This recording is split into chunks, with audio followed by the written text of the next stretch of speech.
Abril 1957. La Habana no era una ciudad en calma, era una ciudad en guerra. Pero no lo parecía, porque la guerra era subterránea y la sangre no se veía hasta que corría por las escaleras. La dictadura de Fulgencio Batista llevaba 5 años en el poder, tras el golpe de Estado en 1952. Y aunque intentaba mostrar orden, prosperidad y modernización, el país era una olla de presión.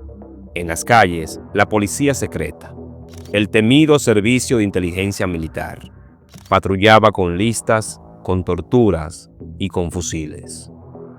En las universidades, los estudiantes se organizaban en células clandestinas. En las fábricas, los obreros hablaban en susurros de rebelión.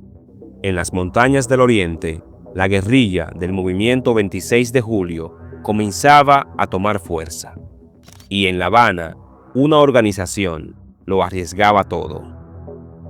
El Directorio 13 de Marzo, un grupo armado, estudiantil y urbano. Un mes antes, el 13 de marzo, había asaltado el Palacio Presidencial con la esperanza de matar a Batista. No lo lograron, pero habían encendido una alarma irreversible. Desde ese día, el régimen dio la orden de cacería total. No habría arrestos, no habría interrogatorios, habría muertes.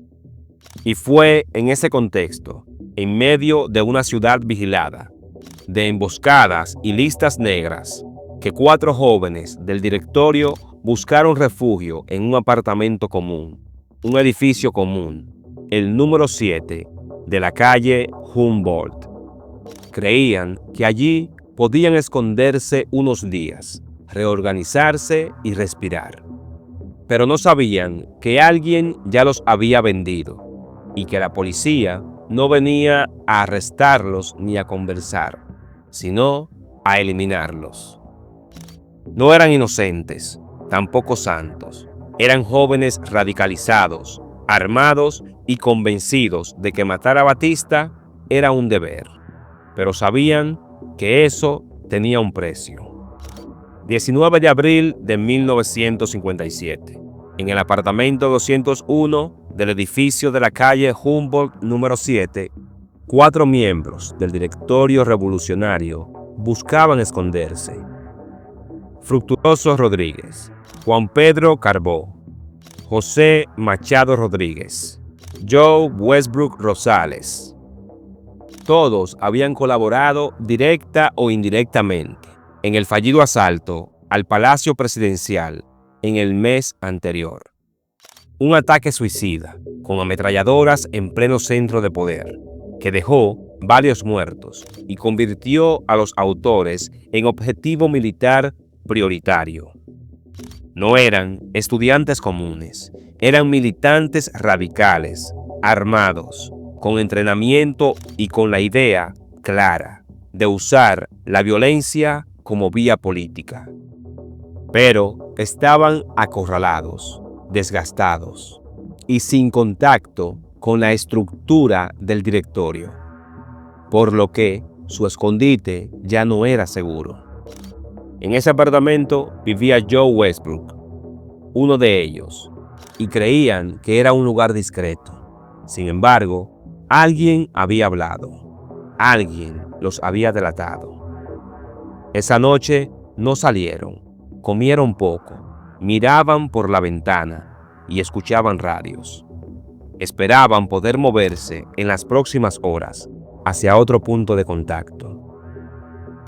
Y lo que no sabían era que mientras hablaban en voz baja, la policía política ya subía las escaleras, con armas largas y con una orden no escrita, sin arrestos, sin capturas, solo muerte. No fue un espía, no fue un infiltrado de uniforme, fue uno de ellos, de los que hablaban el mismo lenguaje, de los que decían luchar por lo mismo. fue Marquitos. Marcos Rodríguez Alfonso, apodado Marquitos, era un joven militante, simpatizante del Directorio Revolucionario, activo en el ambiente universitario. Tenía vínculos con varios de los que estaban escondidos en Humboldt 7. No era parte del núcleo central, pero sabía quiénes eran, sabía dónde estaban, y lo más importante es que sabía que estaban aislados. La noche del 19 de abril, Marquitos fue a hablar con el jefe de la policía política y entregó todo: nombres, dirección, piso, rutina. ¿Por qué lo hizo? Las versiones nunca fueron claras. Algunos dijeron que fue por miedo, otros por celos personales, otros porque creían que eran demasiados radicales, incluso para sus propios ideales. Lo cierto es que su delación no fue accidental, fue voluntaria y fue mortal. A las pocas horas, el Servicio de Inteligencia Militar ya tenía el operativo armado. Se trataba de una ejecución premeditada, quirúrgica, y Marquitos lo sabía y no hizo nada. Solo esperó el disparo. No tocaron el timbre, no pidieron documentos, no dijeron que era la policía. Solo entraron y dispararon. Noche del 20 de abril de 1957. Alrededor de las 10 de la noche, un escuadrón del Servicio de Inteligencia Militar, dirigido por el coronel Esteban Ventura Novo, rodeó discretamente el edificio Humboldt 7. Sabían que estaban ahí, sabían que no tenían salida, sabían que no se trataba de una captura, sino de una limpieza. Subieron en silencio hasta el apartamento 201. No hubo orden judicial, no hubo testigo externo, solo policías armados hasta los dientes y una orden implícita: maten. En menos de 2 minutos, todo fue ráfagas. Fructuoso Rodríguez fue sorprendido en el comedor. Recibió múltiples disparos. Carbó intentó correr hacia el baño. Lo acribillaron por la espalda.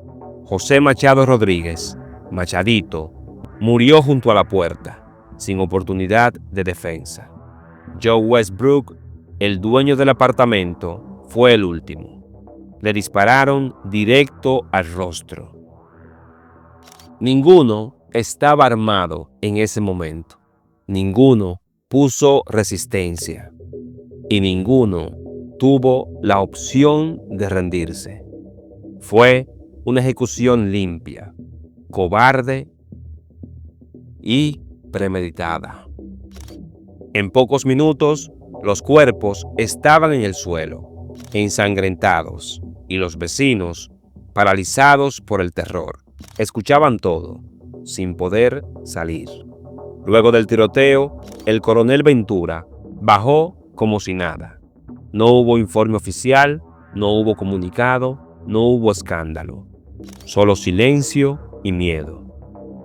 Porque lo que ocurrió en aquel apartamento no fue un operativo. Fue un mensaje. A los opositores no hay escondite. A los indecisos, mira cómo termina quien se atreve.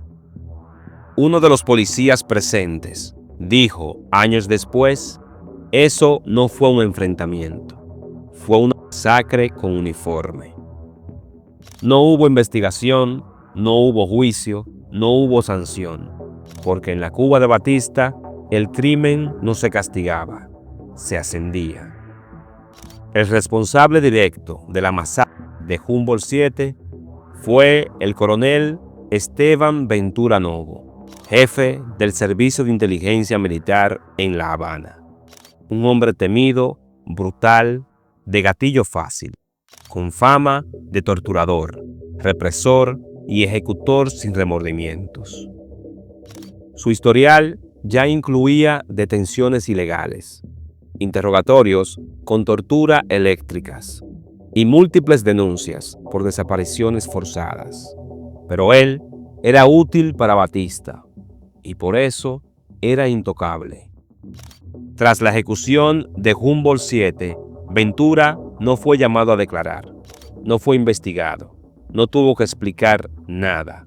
El Estado lo respaldó, la prensa oficial lo ignoró y Batista lo aplaudió. De hecho, fue ascendido, recibió más dinero, más personal, más recursos. Mientras las madres de los jóvenes asesinados lloraban en silencio, Ventura caminaba por La Habana con guardaespaldas y total impunidad. La dictadura cubría sus crímenes con una frase repetida en los radios y en los periódicos. Cayeron en combate. Eran enemigos del orden. Pero eso es mentira. Murieron sin armas, sin juicio y sin chance. Y cuando en 1959 la revolución tomó el poder, Ventura escapó del país en un vuelo privado, con ayuda, con dinero y con pasaporte diplomático. Vivió en Miami hasta su muerte. Nunca fue juzgado, nunca pidió perdón y nunca enfrentó la justicia. Su nombre quedó grabado en la memoria cubana como sinónimo de ejecución extrajudicial y su carrera una prueba de que el crimen en dictadura puede ser un ascenso. Los mataron sin juicio, los borraron sin justicia y después los manipularon sin pudor. El 21 de abril de 1957, la noticia de aquella noche recorrió La Habana como un cuchillo. 4 jóvenes acribillados a sangre fría, sin orden judicial y sin enfrentamiento. Los familiares reclamaron los cuerpos, los funerales fueron vigilados y la gente hablaba en voz baja para referirse a ellos, porque el miedo seguía ahí. El régimen de Batista nunca reconoció el crimen. Dijo que murieron al resistirse a ser arrestados. Mentira. Nunca hubo disparos desde adentro. Nunca encontraron armas. Pero después llegó otro silencio, el de la revolución. Cuando Fidel tomó el poder, usó el caso Humboldt 7 como bandera. Los presentó como mártires absolutos, como héroes de la patria.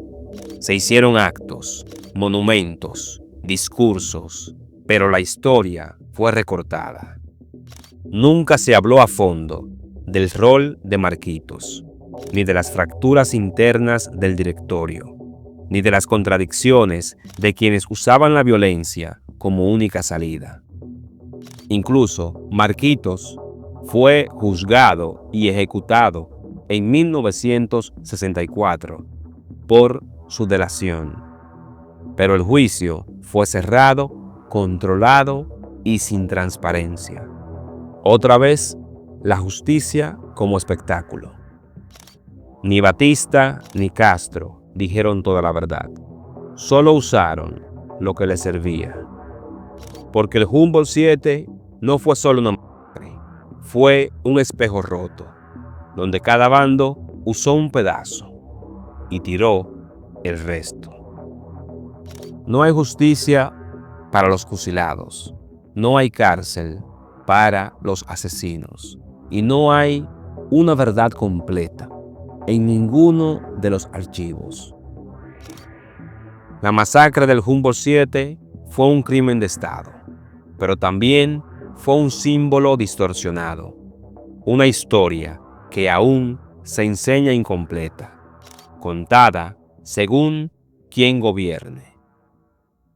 Batista mató, la revolución manipuló y el pueblo quedó atrapado entre el miedo, la propaganda y el silencio. La memoria no tiene partido Y si no se cuenta todo, es otra forma de encubrir. Hoy, Humboldt 7 es una placa, una calle, una referencia. Pero detrás de esos nombres hay una verdad sucia. Los mataron sin defensa y nadie pagó por eso, ni antes ni después.